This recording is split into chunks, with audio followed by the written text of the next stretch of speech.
Hello students, welcome back to my YouTube channel. तो बच्चे, आज का टॉपिक है बायोलॉजिकल मैग्निफिकेशन, बायोमैग्निफिकेशन। ये वाला टॉपिक क्लास 10th और क्लास +2 के बच्चों के लिए कि व्हाट इज बायोलॉजिकल मैग्निफिकेशन और बायोमैग्निफिकेशन। तो इस थ्योरी को करने से पहले सबसे पहले हम ये वाली एग्जांपल लेंगे इन इजी वे, ताकि आपको ये वाली थ्योरी सारी की सारी समझ में आ जाए। तो बच्चे क्या है जैसे हमें पता है कि जो भी फार्मर्स हैं, ठीक है, तो जो भी फार्मर्स हैं वो अपनी क्रॉप्स को बचाने के लिए, अपनी फसलों को बचाने के लिए कीड़े मकोड़ों से, इंसेक्ट से, पेस्ट से, ठीक है, वो क्या करते हैं, अपनी क्रॉप्स में क्या करते हैं, स्प्रे करते हैं, ठीक है जी, केमिकल्स की स्प्रे करते हैं। तो डेफिनेटली वो वाले जो केमिकल्स हैं with the help of water, वो सारे के सारे वाटर रीजन्स में आ जाएगा, जहाँ पर वाटर सोर्सेज जैसे रिवर हो, लेक्स हो, पॉन्ड्स हो, जहाँ पर भी वाटर होगा, ठीक है जी, वो वहाँ पर क्या आ जाएंगे, केमिकल्स वगैरह आ जाएंगे। तो उससे क्या होएगा, अब देखो ये वाला वाटर तो हो गया पोल्यूटेड, ठीक है, क्योंकि इसमें केमिकल्स भी हैं, कितनी सारी स्प्रे वगैरह भी है, बहुत सारी है, ठीक है जी। तो नेक्स्ट वन क्या होएगा, तो उस वाटर में रहने वाले प्लैंकटॉन्स, प्लैंकटॉन्स मीन वो वाले प्लांट्स जो वाटर में रहते हैं, ठीक है जी।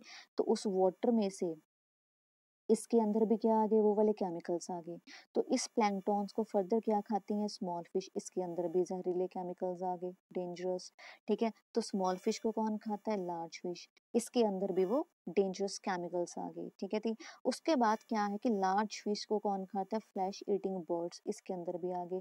तो बहुत सारे ह्यूमन बींग्स हैं, बर्ड्स हैं, जो स्मॉल फिश को खाते हैं, लार्ज फिश को खाते हैं। तो डेफिनेटली क्या होएगा, इन सारी चीज़ों को खाने से ये वाले जो केमिकल्स हैं, ठीक है जी, वो वाले केमिकल जो फार्मर्स ने अपनी क्रॉप्स में अपनी क्रॉप्स को बचाने के लिए जो स्प्रे की, ठीक है जी, उसके अंदर पेस्टिसाइड्स हैं, हर्बिसाइड्स हैं, तो वो वाले केमिकल्स इनडायरेक्टली किसके अंदर आ जाएंगे, हम लोगों के अंदर आ जाएंगे, इंसेक्ट सॉरी ह्यूमन बींग्स के अंदर आ जाएंगे, एनिमल्स के अंदर आ जाएंगे। तो डेफिनेटली उससे क्या होएगा, हमारी बॉडी में प्रॉब्लम्स आएंगी।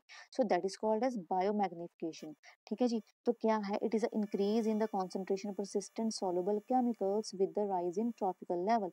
ये सारे के सारे ट्रॉपिकल लेवल ही हैं, ये वाले, एक ये हो गया, ये हो गया, ये सारे के सारे ट्रॉपिकल लेवल हैं। कि ट्रॉपिकल लेवल जैसे जैसे बढ़ रहा है, नेक्स्ट नेक्स्ट नेक्स्ट बढ़ रहा है, उसके अंदर कॉन्सेंट्रेशन जो है केमिकल्स की वो भी बढ़ रही है। तो toxic chemicals are sprayed over crops to protect them from the pest and pathogen। तो जितने भी ये टॉक्सिक जहरीले केमिकल्स हैं उसकी हम स्प्रे करते हैं क्रॉप्स के ऊपर, ताकि हम अपनी क्रॉप्स को बचा सके, किससे, पेस्ट एंड पैथोजन से। पेस्ट क्या होते हैं, पैथोजन्स क्या होते हैं, जो हमारी फसलों को खराब करते हैं। तो इस दो चीज़ों से बचाने के लिए जो फार्मर्स हैं, ठीक है, किसान हैं, वो अपनी क्रॉप्स के ऊपर स्प्रे करते हैं। So they are also spread in homes and commercial places to kill the insect. ये सारी, अब देखो हम लोग भी क्या करते हैं, हमारे घरों में बहुत सारी चीज़ों से बचने के लिए, जैसे इंसेक्ट हो, कीड़े वगैरह हो, मॉस्किटो हो, ठीक है, फ्लाइज, मक्खियाँ वगैरह हो, कॉकरोचेस हो, इसको मारने के लिए भी हम अपने लोग जो भी करते हैं घरों में स्प्रे करते हैं, ताकि हम इन चीज़ों से बच सके, बीमारियों से बच सके further. A number of toxic chemicals and heavy metals are released by industries. उसके अलावा इंडस्ट्री का भी उन्होंने ले लिया कि इंडस्ट्रीज में भी बहुत सारे टॉक्सिक केमिकल प्रोड्यूस होते हैं। तो ये सारी की सारी चीज़ें जो भी केमिकल्स हैं, ठीक है, all these enter the water body. सबसे ज़्यादा, सबसे पहले कहाँ पर आएंगे, वाटर बॉडीज, और कहाँ पर आएंगे, सॉइल, मिट्टी में चल जाएंगे, ग्राउंड वाटर में चल जाएंगे, तो फर्दर किसके अंदर चल जाएंगे, प्लांट्स के अंदर चल जाएंगे।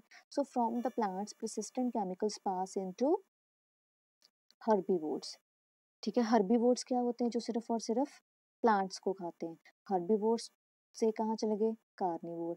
Since there is regular entry of chemicals in the food chain, तो नेक्स्ट नेक्स्ट जो भी ऑर्गेनिज्म खाएगा उसके अंदर ये वाली सारी की सारी कॉन्सेंट्रेशन जो है केमिकल की, वो इंक्रीज होती जाएगी, स्प्रेड होती जाएगी, ठीक है। तो जैसे कितने सारे केमिकल हैं, जैसे डीडीटी वगैरह हो गया, तो ये डीडीटी वगैरह हम डालते हैं तो डेफिनेटली वाटर से कहाँ पर आ जाएगी, फूड चेन में आ जाएगी। तो सिंपल सी बात है बच्चे कि फर्स्ट है हमारे पास जैसे वाटर, वाटर, ठीक है, वाटर के अंदर क्या आ रहे हैं, टॉक्सिक केमिकल्स। टॉक्सिक केमिकल्स कहाँ से आ रहे हैं बच्चे, ये जो भी फार्मर्स अपनी क्रॉप्स अपनी फसलों को बचाने के लिए कीड़े मकोड़ों से, पेस्ट से, पैथोजन से वो लोग क्या करते हैं अपनी क्रॉप्स में स्प्रे करते हैं क्रॉप के ऊपर। एक तो ये वाला हो गया।